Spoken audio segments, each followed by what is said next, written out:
Vocês ficaram super curiosos, né? Que eu parei o vídeo ali nas classificações e tal, não falei mais nada. Tive um probleminha aqui, mas vamos lá. A gente tá na metade da aula, tá? Então, a gente vai ver agora as classificações. Então, como eu tinha falado antes, a gente tem as classificações por tipo de capsídeo, tá? As classificações por material genético e algumas outras classificações, que aí a gente vai ver algumas principais, tá bom? Vamos lá, então. O capsídeo, a gente estava vendo que é aquela cápsula proteica que vai proteger o material genético, certo? Por que ele é tão importante? Porque ele vai ser o responsável pela especificidade do vírus. O que isso significa?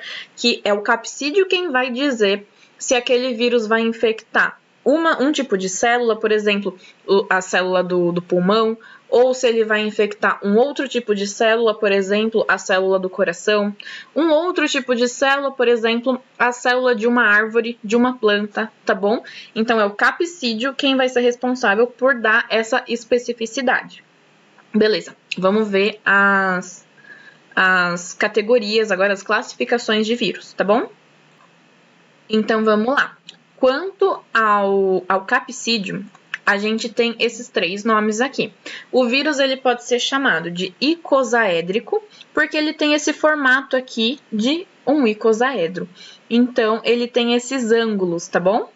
Ele pode ser tanto não envelopado quanto com envelope. Tá vendo essa partezinha laranja e rosa aqui? É o envelope.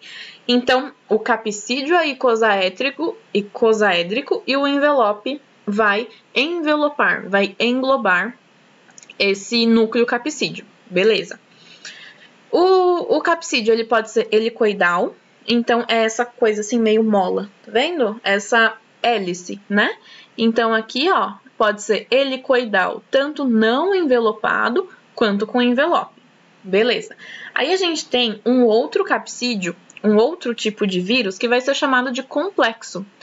Ele nunca vai ter envelope, tá bom? Ele não é envelopado.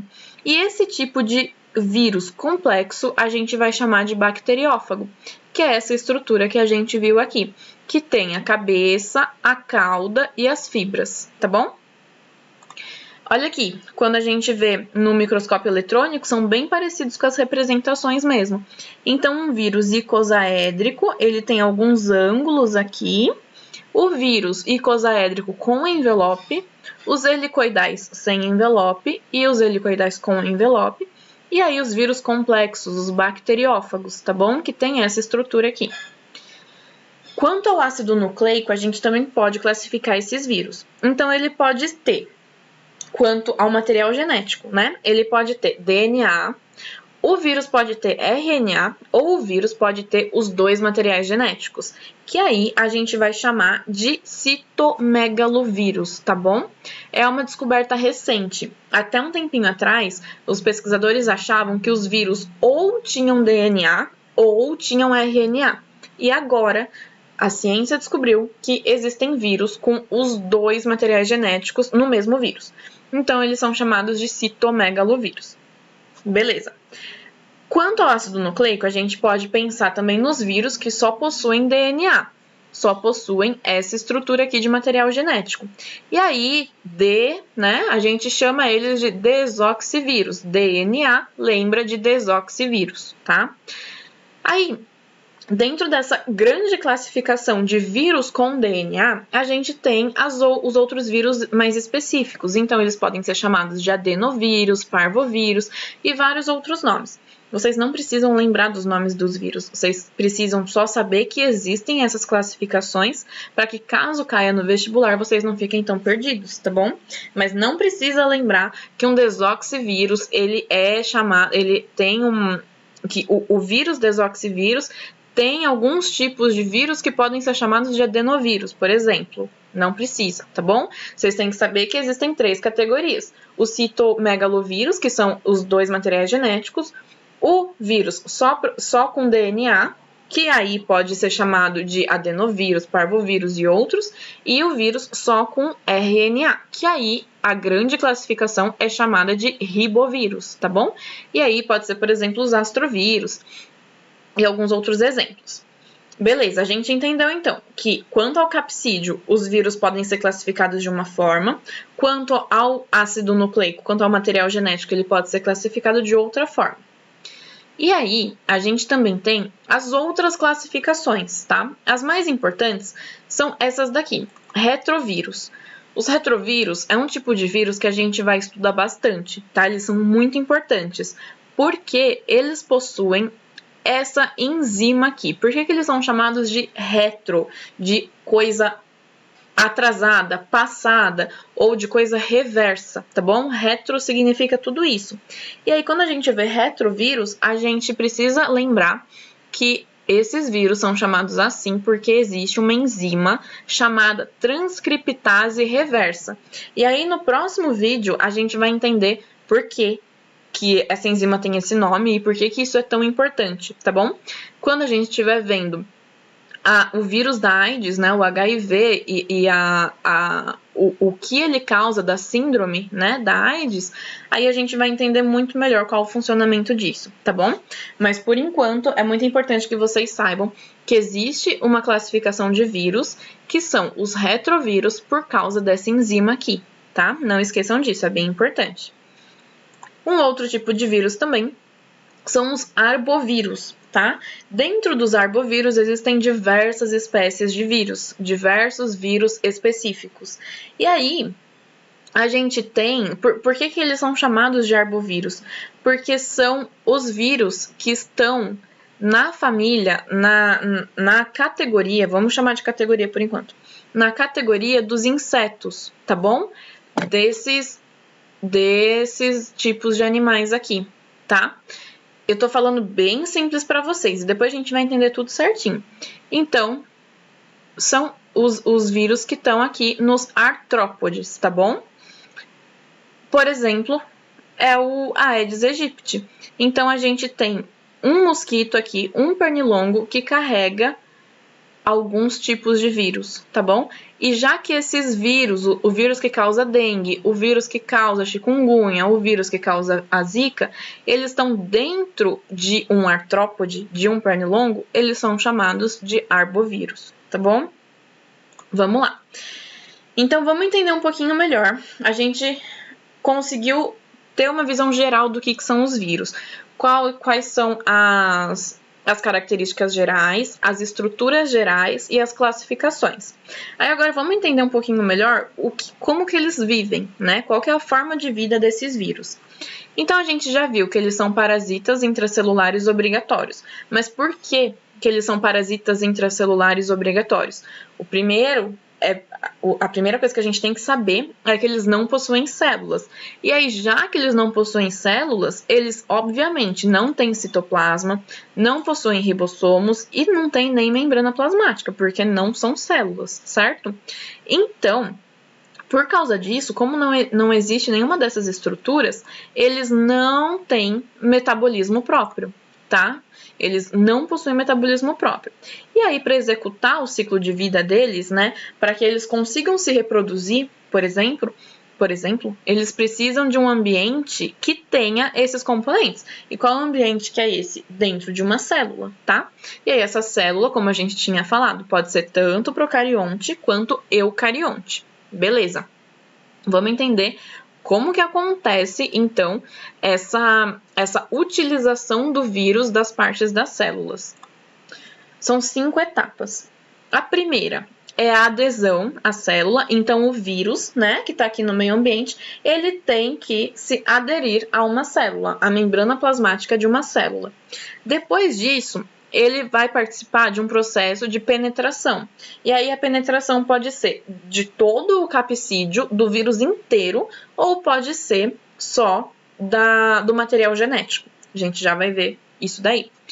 Depois, num terceiro, num quarto e num quinto passo, acontece realmente a reprodução do vírus. Então, esse primeiro e o segundo passo, a adesão e a penetração, é para que o vírus possa se conectar com a célula, vamos dizer assim. Aí depois que ele se transforma então num parasita intracelular obrigatório, certo?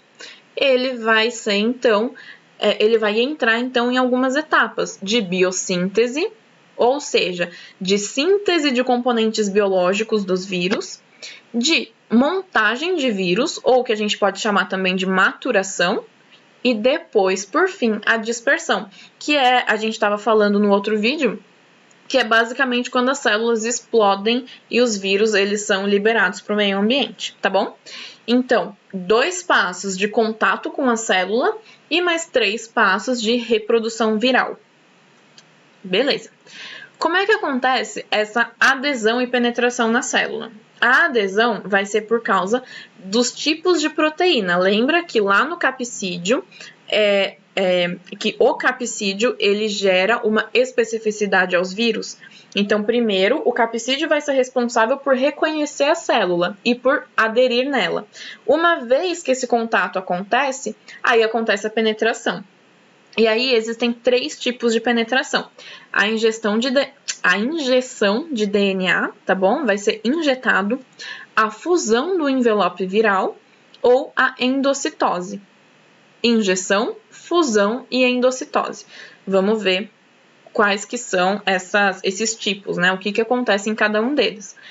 Então, quando o vírus ele penetra na célula por meio da injeção, isso quer dizer que é uma injeção do genoma, do material genético, do ácido nucleico. Então, o vírus que possuía aqui dentro do capsídeo, lembra? Aqui dentro do capsídeo o material genético, agora ele vai, com a ajuda das fibras aqui, ó, aderir na célula e aí injetar o material genético para dentro dessa célula, lá no citoplasma da célula. Tá bom? Então, vai passar pela membrana plasmática e vai jogar o material genético lá dentro. Geralmente, quem faz isso é um vírus complexo, é o bacteriófago, tá? É o que está acontecendo aqui também. Vírus ou virion tá aqui no meio ambiente, ele vai se aderir à célula e vai injetar o material genético. Beleza. A gente tem o outro tipo, que é a fusão com membrana. E aí já são aquelas outras estruturas de vírus, né? Por exemplo, um icosaédrico aqui. O que acontece? O vírus, ele vai se fundir, certo? Ele vai fusionar com a membrana plasmática. Isso significa que ele provavelmente tem um envelope.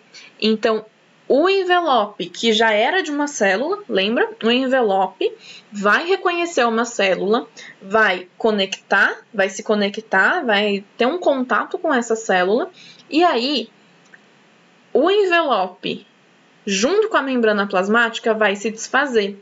E aí, quem vai entrar para dentro da célula é o capsídeo e o material genético. Lá no citoplasma, o capsídeo também vai se desfazer, vai ser degenerado. E aí, só sobra o material genético, tá bom? Então, aqui, ó, qual que é a diferença? Aqui na injeção, toda essa parte proteica, toda essa estrutura que forma o vírus ficou para fora da célula, só entrou o material genético.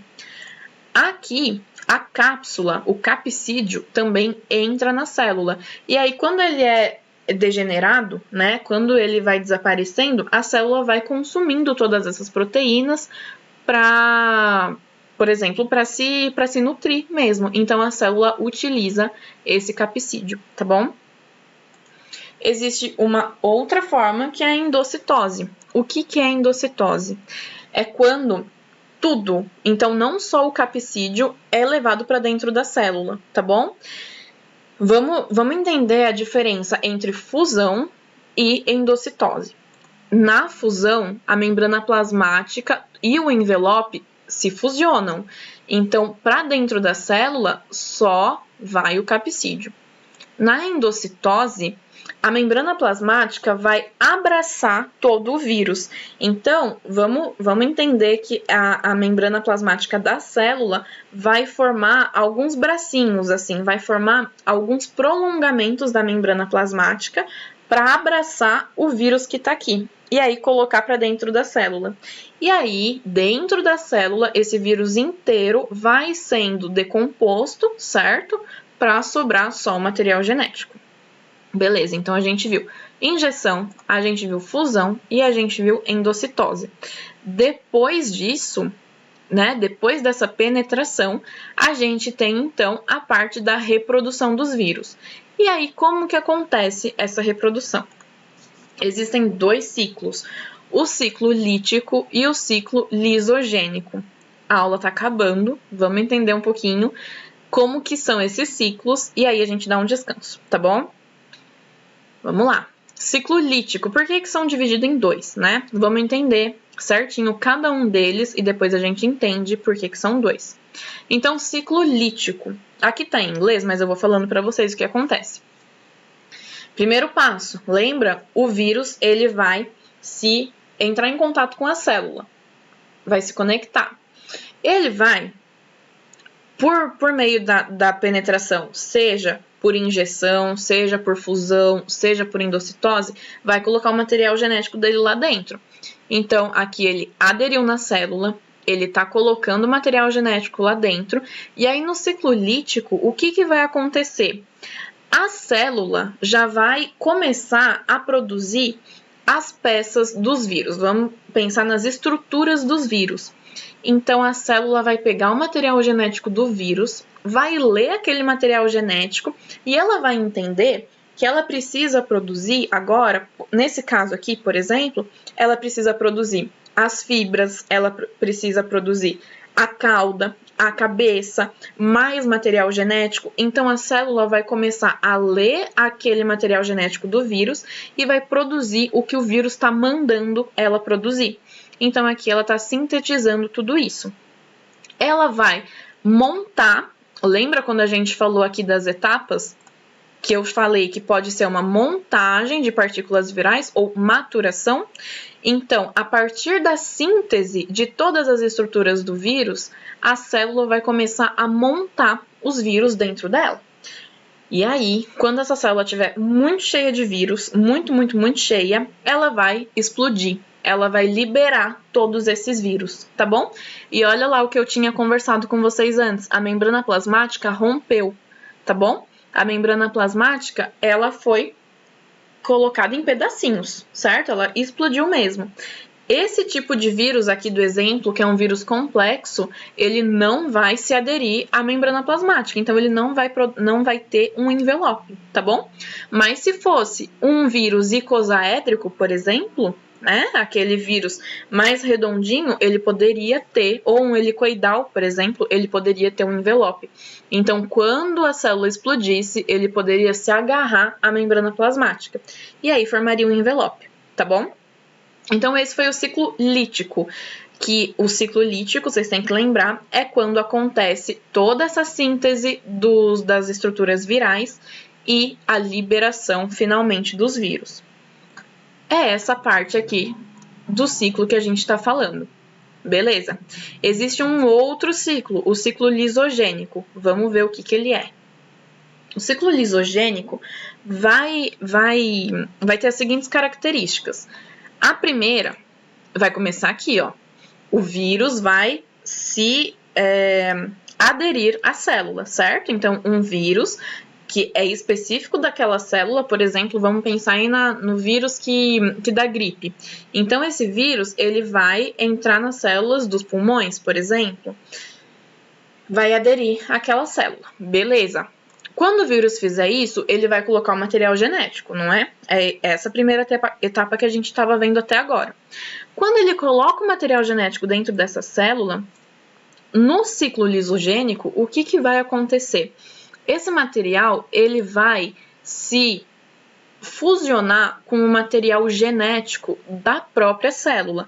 Então, a célula tinha o próprio DNA, ou o próprio RNA, certo? Esse material genético do vírus, ele vai entrar e ficar junto do DNA. Então, ele vai alterar o material genético da célula, da bactéria ou da célula do pulmão que a gente está falando. Quando acontece essa fusão de DNA viral e DNA da célula, a gente chama de prófago, tá bom? Isso é um nome que vocês têm que saber que existe também, tá bom? A gente vai chamar de prófago. Legal. O que vai acontecer agora? Essa célula teve o seu DNA modificado, certo? Só que essa célula vai continuar a vida dela normalmente. Então, ela vai se alimentar, ela vai gastar energia, ela vai se reproduzir. Lembra da reprodução da célula lá do reino Monera que a gente estava falando? Quando a gente falou das bactérias, existia, por exemplo, a bipartição ou cisparidade, lembra? Vamos fingir que a gente está falando de uma bactéria aqui. O vírus se aderiu à bactéria, colocou material genético lá. Esse material genético se juntou com o material genético da bactéria e formou um prófago. O que vai acontecer agora? A célula vai se reproduzir. Ela vai duplicar todas as estruturas responsáveis pela reprodução, então citoplasma, membrana plasmática, material genético, organelas, ribossomos, por exemplo. E aí, essa bactéria ela vai se dividir em duas, certo? Fez a sua reprodução. O que vai acontecer? Essas bactérias que têm o DNA viral vão começar a se reproduzir. E agora, aquele vírus que infectou uma única célula, no ciclo lisogênico, vai infectar diversas células por meio da reprodução da célula. Deu para entender? Então, a gente tem um vírus que infectou uma célula. Quando essa célula entra num ciclo do vírus, que é chamado de lisogênico, ela vai começar a reproduzir o material genético daquele vírus, tá? E aí, isso a gente ainda não está falando da formação do vírus, né? A gente está falando de multiplicação do material genético viral. E aí, vai ter uma hora, que esse vírus, o material genético do vírus vai começar a ficar ativo. E aí, o ciclo lisogênico vai acabar, ele vai liberar do prófago o material viral e o material da célula, tá? Isso em todas as milhares de células que foram reproduzidas, tá? É o que vai acontecer. E aí, a célula vai entrar novamente no ciclo lítico, tá? Ou vai entrar pela primeira vez no ciclo lítico, que é a de síntese de vírus.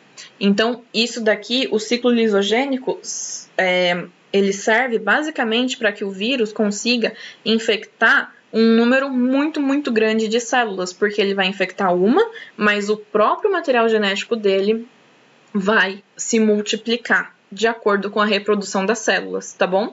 Por isso que é muito importante entender como os vírus conseguem espalhar doenças muito rápido no mundo. Então, por meio do ciclo lisogênico. Quando o ciclo lisogênico acaba, a célula entra no ciclo lítico, tá bom? E aí, libera um monte de vírus. Beleza. Acabou. Então, a gente viu o que são vírus, características dos vírus, as classificações de vírus e como eles se reproduzem, tá? No próximo vídeo, a gente vai ver como acontece a reprodução dos vírus de acordo com cada doença. Então, a gente tem sarampo, a gente tem rubéola, a gente tem AIDS, a gente tem o coronavírus agora. Vamos entender como que essa reprodução afeta essas doenças, tá bom? Ou como as doenças são afetadas pela reprodução dos vírus. A gente vai entender tudo certinho no próximo vídeo. Então, só para finalizar hoje, vamos fazer a pergunta. Os vírus são seres vivos ou não? Não existe uma resposta correta no mundo científico hoje. Tem uma parcela da população, dos pesquisadores, dos cientistas, que vão dizer que os vírus eles não são seres vivos porque eles não possuem célula, tá? Porque esses cientistas vão dizer que vão ser adeptos à teoria celular. Isso significa que todo ser vivo é formado por célula. Lembra da nossa primeira aula, a aula presencial mesmo? A gente viu que todos os seres vivos são formados por células. Se vírus não são formados por células, se eles são acelulares, isso significa que eles não são vivos. Mas aí existem cientistas que vão falar que vírus, eles se reproduzem, eles sofrem mutações, eles estão aqui junto da gente, certo? Então, eles vão dizer que, por isso, eles são, sim, seres vivos, porque eles, teoricamente, estão vivos. Mas, então, não existe nenhuma resposta correta, tá bom? Hoje, o que a gente sabe é que os vírus não fazem parte dos 5 reinos. Reino Monera, Protoctista, Reino Fungi, Reino Plantae, né? Reino Vegetal e Reino Animal. Vírus não estão dentro desses reinos, tá bom? Então, a gente não sabe se eles são ou não seres vivos, e aí a gente chama vírus de vírus. Pronto. Ou de virion. Tá bom? Vamos finalizar por aqui e aí depois a gente vai entender um pouquinho melhor então sobre as doenças, falando de coronavírus e falando de soro e de vacinas, tá bom? Gente, era isso então. Descansem, estudem e se vocês não estiverem entendendo alguma coisa, me manda mensagem, por favor, tá bom? Beijo pra vocês. Tchau, tchau, gente.